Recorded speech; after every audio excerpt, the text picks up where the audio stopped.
Hi കൂട്ടുകാരെ, പുതിയൊരു വീഡിയോയിലേക്ക് എല്ലാവർക്കും സ്വാഗതം. ഇന്നത്തെ ടോപ്പിക്ക് പൊതുവിജ്ഞാനം. വീഡിയോ ആദ്യമായി കാണുന്നവർ ചാനൽ സബ്സ്ക്രൈബ് ചെയ്യൂ. സർവ്വരാജ്യ സഖ്യം ഏത് വർഷമാണ് നിലവിൽ വന്നത്?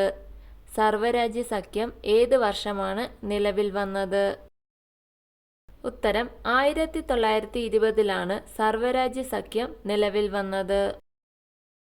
യൂറോപ്പിന്റെ കളിസ്ഥലം എന്നറിയപ്പെടുന്ന രാജ്യം ഏതാണ്? യൂറോപ്പിന്റെ കളിസ്ഥലം എന്നറിയപ്പെടുന്ന രാജ്യം ഏതാണ്? ഉത്തരം സ്വിറ്റ്സർലാൻഡാണ് യൂറോപ്പിന്റെ കളിസ്ഥലമെന്ന് അറിയപ്പെടുന്ന രാജ്യം. കേരള ടൂറിസം ഡെവലപ്മെന്റ് കോർപ്പറേഷന്റെ ആസ്ഥാനം എവിടെയാണ്? കേരള ടൂറിസം ഡെവലപ്മെന്റ് കോർപ്പറേഷന്റെ ആസ്ഥാനം എവിടെയാണ്?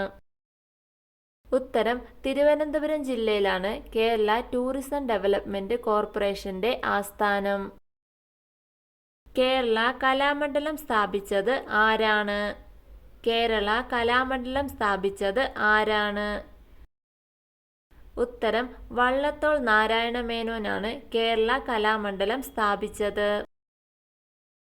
നീണ്ടകര പ്രൊജക്റ്റ് നിലവിൽ വന്ന വർഷം ഏതാണ്? നീണ്ടകര പ്രൊജക്റ്റ് നിലവിൽ വന്ന വർഷം ഏതാണ്? ഉത്തരം 1953-ലാണ് നീണ്ടകര പ്രൊജക്റ്റ് നിലവിൽ വന്നത്. മികച്ച നടിക്കുള്ള ദേശീയ അവാർഡ് കരസ്ഥമാക്കിയ ആദ്യ മലയാളം നടി ആരാണ്? മികച്ച നടിക്കുള്ള ദേശീയ അവാർഡ് കരസ്ഥമാക്കിയ ആദ്യ മലയാളം നടി ആരാണ്? ഉത്തരം ശാരദയാണ് മികച്ച നടിക്കുള്ള ദേശീയ അവാർഡ് കരസ്ഥമാക്കിയ ആദ്യ മലയാളം നടി. ജോസഫ് മുണ്ടശ്ശേരിയുടെ ആത്മകഥയുടെ പേരെന്താണ്? ജോസഫ് മുണ്ടശ്ശേരിയുടെ ആത്മകഥയുടെ പേരെന്താണ്? ഉത്തരം കൊഴിഞ്ഞ ഇലകൾ എന്നാണ് ജോസഫ് മുണ്ടശ്ശേരിയുടെ ആത്മകഥയുടെ പേര്. പ്രഥമ സന്തോഷ് ട്രോഫി ടൂർണമെന്റ് ജേതാക്കൾ ആരാണ്? പ്രഥമ സന്തോഷ് ട്രോഫി ടൂർണമെന്റ് ജേതാക്കൾ ആരാണ്? ഉത്തരം ബംഗാളാണ് പ്രഥമ സന്തോഷ് ട്രോഫി ടൂർണമെന്റ് ജേതാക്കൾ. പ്രഥമ സന്തോഷ് ട്രോഫി ടൂർണമെന്റ് ജേതാക്കൾ ബംഗാൾ. പ്രഥമ വയലാർ അവാർഡ് ലഭിച്ചത് ആർക്കാണ്? പ്രഥമ വയലാർ അവാർഡ് ലഭിച്ചത് ആർക്കാണ്? ഉത്തരം ലളിതാംബിക അന്തർജനത്തിനാണ് പ്രഥമ വയലാർ അവാർഡ് ലഭിച്ചത്. അൺബ്രേക്കബിൾ എന്നത് ആരുടെ ആത്മകഥയാണ്? അൺബ്രേക്കബിൾ എന്നത് ആരുടെ ആത്മകഥയാണ്? ഉത്തരം ഇന്ത്യൻ ബോക്സിംഗ് താരം മേരി കോമിന്റെ ആത്മകഥയുടെ പേരാണ് അൺബ്രേക്കബിൾ. ഇന്ത്യൻ ധവള വിപ്ലവത്തിന്റെ പിതാവ് ആരാണ്? ഇന്ത്യൻ ധവള വിപ്ലവത്തിന്റെ പിതാവ് ആരാണ്? ഉത്തരം ഡോക്ടർ വർഗീസ് കുര്യനാണ് ഇന്ത്യൻ ധവള വിപ്ലവത്തിന്റെ പിതാവ്. പമ്പയുടെ ദാനം എന്നറിയപ്പെടുന്നത് ഏത് സ്ഥലമാണ്? പമ്പയുടെ ദാനം എന്നറിയപ്പെടുന്നത് ഏത് സ്ഥലമാണ്? ഉത്തരം കുട്ടനാടാണ് പമ്പയുടെ ദാനമെന്ന് അറിയപ്പെടുന്ന സ്ഥലം. തിരുക്കൊച്ചിയിലെ ആദ്യത്തെ മുഖ്യമന്ത്രി ആരായിരുന്നു? തിരുക്കൊച്ചിയിലെ ആദ്യത്തെ മുഖ്യമന്ത്രി ആരായിരുന്നു? ഉത്തരം എ.ജെ. ജോൺ ആയിരുന്നു തിരുക്കൊച്ചിയിലെ ആദ്യത്തെ മുഖ്യമന്ത്രി. എ.ജെ. ജോൺ ആയിരുന്നു തിരുക്കൊച്ചിയിലെ ആദ്യത്തെ മുഖ്യമന്ത്രി. വിയന്ന ഏത് നദിയുടെ തീരത്താണ് സ്ഥിതി ചെയ്യുന്നത്? വിയന്ന ഏത് നദിയുടെ തീരത്താണ് സ്ഥിതി ചെയ്യുന്നത്? ഉത്തരം ഡാന്യൂബ് നദിയുടെ തീരത്താണ് വിയന്ന സ്ഥിതി ചെയ്യുന്നത്. കാസിരംഗ നാഷണൽ പാർക്ക് സ്ഥിതി ചെയ്യുന്നത് ഏത് സംസ്ഥാനത്താണ്? കാസിരംഗ നാഷണൽ പാർക്ക് സ്ഥിതി ചെയ്യുന്നത് ഏത് സംസ്ഥാനത്താണ്? ഉത്തരം അസം സംസ്ഥാനത്തിലാണ് കാസിരംഗ നാഷണൽ പാർക്ക് സ്ഥിതി ചെയ്യുന്നത്. കേരളത്തിൽ രണ്ടാമതായി ഇലക്ഷൻ നടന്നത് ഏതു വർഷമാണ്?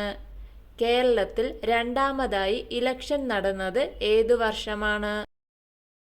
ഉത്തരം 1960-ലാണ് കേരളത്തിൽ രണ്ടാമതായി ഇലക്ഷൻ നടന്നത്. അന്താരാഷ്ട്ര മ്യൂസിയ ദിനമായി ആചരിക്കുന്നത് എന്നാണ്? അന്താരാഷ്ട്ര മ്യൂസിയം ദിനമായി ആചരിക്കുന്നത് എന്നാണ്? ഉത്തരം മെയ് 18-നാണ് അന്താരാഷ്ട്ര മ്യൂസിയം ദിനമായി ആചരിക്കുന്നത്. ഒരു വർഷത്തിലെ ഞാറ്റുവേലകളുടെ എണ്ണം എത്രയാണ്? ഒരു വർഷത്തിലെ ഞാറ്റുവേലകളുടെ എണ്ണം എത്രയാണ്? ഉത്തരം 27 ഞാറ്റുവേലകളാണ് ഒരു വർഷത്തിലുള്ളത്. ആഴിമല ശിവക്ഷേത്രം സ്ഥിതി ചെയ്യുന്നത് ഏത് ജില്ലയിലാണ്? ആഴിമല ശിവക്ഷേത്രം സ്ഥിതി ചെയ്യുന്നത് ഏത് ജില്ലയിലാണ്? ഉത്തരം തിരുവനന്തപുരം ജില്ലയിലാണ് ആഴിമല ശിവക്ഷേത്രം സ്ഥിതി ചെയ്യുന്നത്. കൊച്ചി കപ്പൽ നിർമ്മാണശാലയിൽ നിർമ്മിച്ച ആദ്യ കപ്പൽ ഏതാണ്? കൊച്ചി കപ്പൽ നിർമ്മാണശാലയിൽ നിർമ്മിച്ച ആദ്യ കപ്പൽ ഏതാണ്? ഉത്തരം റാണി പത്മിനി എന്ന കപ്പലാണ് കൊച്ചി കപ്പൽ നിർമ്മാണശാലയിൽ നിർമ്മിച്ച ആദ്യ കപ്പൽ. കേരള ഭാഷാ ഇൻസ്റ്റിറ്റ്യൂട്ടിന്റെ ആസ്ഥാനം എവിടെയാണ്? കേരള ഭാഷാ ഇൻസ്റ്റിറ്റ്യൂട്ടിന്റെ ആസ്ഥാനം എവിടെയാണ്? ഉത്തരം തിരുവനന്തപുരം ജില്ലയിലാണ് കേരള ഭാഷാ ഇൻസ്റ്റിറ്റ്യൂട്ടിന്റെ ആസ്ഥാനം. ഇന്ത്യൻ സ്റ്റാൻഡേർഡ് സമയം ഗ്രീൻവിച്ച് സമയത്തേക്കാൾ എത്ര മണിക്കൂർ മുന്നിലാണ്? ഇന്ത്യൻ സ്റ്റാൻഡേർഡ് സമയം ഗ്രീൻവിച്ച് സമയത്തേക്കാൾ എത്ര മണിക്കൂർ മുന്നിലാണ്? ഉത്തരം 5.5 മണിക്കൂർ മുന്നിലാണ് ഇന്ത്യൻ സ്റ്റാൻഡേർഡ് സമയം ഗ്രീൻവിച്ച് സമയത്തേക്കാൾ. കേരളത്തിലെ ആദ്യത്തെ മെഡിക്കൽ കോളേജ് എവിടെയാണ് നിലവിൽ വന്നത്? കേരളത്തിലെ ആദ്യത്തെ മെഡിക്കൽ കോളേജ് എവിടെയാണ് നിലവിൽ വന്നത്? ഉത്തരം തിരുവനന്തപുരം ജില്ലയിലാണ് കേരളത്തിലെ ആദ്യത്തെ മെഡിക്കൽ കോളേജ് നിലവിൽ വന്നത്. വാഹനങ്ങളുടെ വേഗമളക്കുന്ന ഉപകരണം ഏതാണ്? വാഹനങ്ങളുടെ വേഗമളക്കുന്ന ഉപകരണം ഏതാണ്? ഉത്തരം സ്പീഡോമീറ്റർ ആണ് വാഹനങ്ങളുടെ വേഗം അളക്കുന്ന ഉപകരണം. വൈക്കം മുഹമ്മദ് ബഷീറിന്റെ പ്രസിദ്ധീകരിച്ച ആദ്യ നോവൽ ഏതാണ്? വൈക്കം മുഹമ്മദ് ബഷീറിന്റെ പ്രസിദ്ധീകരിച്ച ആദ്യ നോവൽ ഏതാണ്? ഉത്തരം പ്രേമലേഖനമാണ് വൈക്കം മുഹമ്മദ് ബഷീറിന്റെ പ്രസിദ്ധീകരിച്ച ആദ്യ നോവൽ. വീഡിയോ ഇഷ്ടമായാൽ ലൈക്ക് ചെയ്യൂ. നിങ്ങളുടെ അഭിപ്രായങ്ങളും നിർദ്ദേശങ്ങളും കമന്റായി രേഖപ്പെടുത്തൂ. കൂടുതൽ വീഡിയോകൾക്കായി ചാനൽ സബ്സ്ക്രൈബ് ചെയ്യൂ. Thank you for watching my video.